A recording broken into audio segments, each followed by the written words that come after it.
Here's where it gets interesting. What people normally do, they use soreness as their primary indicator of whether they trained hard enough or too hard. No soreness? Didn't work hard enough. Can't walk? Must have overdone it?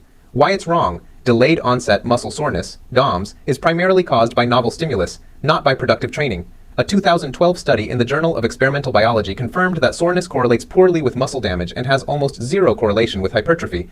You can be brutally sore from a workout that produced almost no growth, and you can have zero soreness from a session that triggered massive adaptation. The better alternative, track performance metrics, progressive overload on key lifts, rep quality, whether you're hitting the top end of your rep range over time, why it works better. Performance is a direct output of the neuromuscular system. It tells you whether your body has recovered and adapted. Soreness tells you almost nothing except that your body encountered something unfamiliar. How to do it. Keep a simple training log. Write down the weight, reps, and RPE for your main lifts every session. If those numbers are trending upward or holding steady, you're recovering. If they're declining across 2 or more weeks, something needs to change. That something is usually sleep, food, or stress, not your training volume. And this is the part most people miss entirely. What people normally do, they blame the central nervous system for everything. Bad workout, CNS fatigue, feeling tired, CNS is fried, missed a PR, CNS needs a week off. Why it's wrong. True central nervous system fatigue, the kind that actually impairs force production at the neural level, is extremely rare outside of elite sport. A landmark 2004 study by Gandevia found that CNS fatigue accounts for a small fraction of total fatigue in most resistance training scenarios. The vast majority of what you feel is peripheral fatigue, local muscle depletion, metabolic byproduct accumulation, and glycogen depletion. In plain English, your muscles are tired, your brain is fine. The better alternative, stop treating every hard week like a neurological emergency. Instead, distinguish between systemic fatigue and local fatigue. Systemic fatigue affects your entire body. It shows up as disrupted sleep, suppressed appetite, elevated resting heart rate, mood changes, and reduced motivation across all areas of life, not just the gym. That's a real warning sign. Local fatigue means your quads are smoked from yesterday's squats, but your upper body is fresh. That's normal. Train something else. How to do it. Measure your resting heart rate every morning before you get out of bed.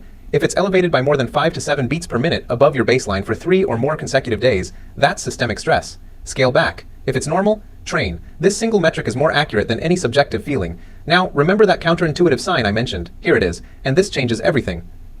What people normally do, they watch for the obvious signs, fatigue, soreness, poor performance, and assume those mean overtraining. Why it's wrong. One of the most reliable clinical markers of actual overtraining syndrome isn't feeling exhausted. It's insomnia. Specifically, it's the inability to sleep despite being physically drained. Your body is begging for rest, but your nervous system won't let you shut down. This happens because chronic overtraining elevates baseline cortisol and disrupts the hypothalamic pituitary adrenal axis, the HPA axis, which governs your stress response and your sleep-wake cycle. Research published in the British Journal of Sports Medicine in 2016 identified this paradoxical insomnia as one of the most consistent markers distinguishing true overtraining syndrome from normal functional overreaching. So if you're training hard, sleeping like a rock, and waking up refreshed, you're almost certainly fine, even if you're sore, even if you're tired in the gym. That's just training. But if you can't sleep despite deep exhaustion, that's a real red flag. Other true markers to watch for: persistent decrease in performance lasting more than 2 weeks despite rest, recurring illness, more than 2 colds in a training block, loss of appetite combined with unintentional weight loss, emotional flatness or depression that feels chemical, not situational. What to do if you see these: full training cessation for 7 to 14 days, not a deload, a complete stop, fix sleep hygiene, increase caloric intake by 300 to 500 calories, emphasizing carbohydrates, then return at 50% of your previous volume and rebuild over 4 to 6 weeks. Soviet Olympic weightlifters in the 1960s trained 6 hours a day, 6 days a week, for years. They dominated every competition on the planet and broke records that stood for decades. Meanwhile, you hit the gym 4 days a week for 45 minutes. And you're told you might be overtraining. Here's the truth nobody in fitness wants to admit. Overtraining is real, but almost nobody talking about it actually understands what it is. And that misunderstanding is costing you years of progress. This is going to sound completely wrong, but the majority of people who think they're overtraining are actually undertraining. They've confused being tired with being broken. They've confused soreness with damage. And they've built their entire program around fear instead of physiology. What if the thing you're most afraid of in the gym is actually the thing standing between you and the body you want? Here's the principle nobody explains properly. There's a massive difference between overreaching and overtraining syndrome, and the fitness industry treats them like the same thing. They're not. Not even close. Overreaching is temporary, planned, and it's actually required for growth. Every adaptation your body makes, muscle, strength, endurance, happens because you pushed past what was comfortable. You stressed the system, then you recovered, then you came back stronger. Overtraining syndrome is a clinical condition. It takes months of sustained excessive volume with chronic under-recovery to develop. We're talking elite athletes doing double sessions for 12 weeks straight with terrible sleep, poor nutrition, and massive psychological stress. The science calls this the general adaptation syndrome, first described by Hans Selye in 1936. Stress, then adaptation, then only if the stress never stops, exhaustion. Most of you will never reach that third stage, but you've been scared into training like you're always one set away from it. And that fear? That's the hidden killer of your gains. Now, there are 5 specific signs that separate real overtraining from normal fatigue. Most people only know 1 or 2 of them, and one of those signs is so counterintuitive that when I explain it, it's going to change how you evaluate every single workout. We'll get there.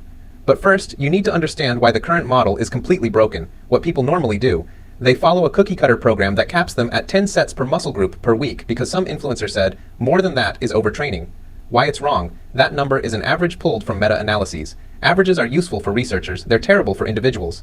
A 2019 study by Schoenfeld and colleagues found that trained individuals often responded better to 30 or more sets per week for a given muscle group when recovery was managed properly. Your body doesn't have a fixed volume ceiling, it has a recovery-dependent volume threshold. Those are 2 very different things. The better alternative, use minimum effective volume as your floor and maximum recoverable volume as your ceiling. Train somewhere in between, and adjust weekly based on performance, not feelings. How to do it? Start a training block at the lower end. Add 1 to 2 sets per muscle group per week. Track your performance. The moment your numbers stall for 2 consecutive sessions on the same lift, you found your ceiling. Pull back, deload. Start the next block slightly higher than where you began the last one. Progression method. This is called periodized volume accumulation. It's how every serious strength coach in the world programs, and it's the opposite of staying at the same volume forever because you're scared of doing too much. If this is clicking for you, if you're realizing you've been thinking about this wrong, hit subscribe. I break down training science like this every week. No fluff, no hype, just what actually works. Now here's the part that ties it all together. Everyone says recovery is important. Nobody ranks the variables. So here's the hierarchy in order of impact. Number 1, sleep. Nothing else comes close. A 2011 Stanford study showed that extending sleep to 10 hours per night improved sprint times, reaction time, and mood in athletes more than any supplement or recovery tool ever tested. 7 to 9 hours minimum, non-negotiable. This is the foundation. Without this, nothing else matters. Number 2, nutrition, specifically total caloric intake and protein timing. You cannot recover from a deficit. If you're trying to build muscle while eating 1,800 calories, your body doesn't have the raw materials to adapt. You're not overtraining, you're underfueling. Aim for 0.7 to 1 gram of protein per pound of body weight, spread across at least 3 meals. Number 3, stress management. Psychological stress and training stress share the same hormonal pathways. A brutal week at work is physiologically identical to extra training volume as far as your HPA axis is concerned. During high-stress life periods, reduce gym volume by 20 to 30%, not because you're weak, because your body is already under load. Number 4, programming. Proper deload weeks every 4 to 6 weeks. Undulating intensity. Exercise variation to manage joint stress. This is where a real program separates itself from random workouts. Number 5, and dead last, supplements and gadgets. Cold plunges, compression boots, BCAAs. They account for maybe 2 to 3% of your recovery. Fix the top 4 first, then, and only then, optimize at the margins. Here's the final piece, and it might be the most important one. What people normally believe, I need to protect myself from overtraining. The reframe, you need to earn the right to worry about overtraining.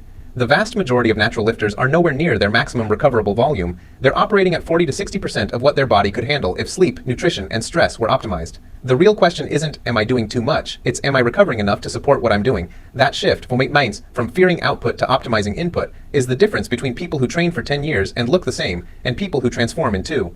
Hard doesn't mean effective, but easy doesn't mean smart. The sweet spot is strategic intensity. Push hard, recover harder, measure everything. Adjust based on data, not anxiety. Let me give you the system. Step 1, stop using soreness as your metric. Track performance, log your lifts. Step 2, learn the difference between overreaching and overtraining. One is necessary, the other is rare. Step 3, monitor your resting heart rate every morning. It's the simplest, most reliable early warning system you have. Step 4, watch for the paradox signs, insomnia despite exhaustion, recurring illness, emotional flatness. Those are real. Everything else is probably just training. Step 5, fix recovery from the top down. Sleep first, nutrition second, stress third, programming fourth, gadgets last. Step 6, progressively increase volume across training blocks. Find your personal ceiling, respect it, then raise it over time. The Soviets didn't dominate because they had better genetics. They dominated because they understood that the body doesn't break from hard training. It breaks from hard training without a system. You now have the system. Stop training scared, start training smart.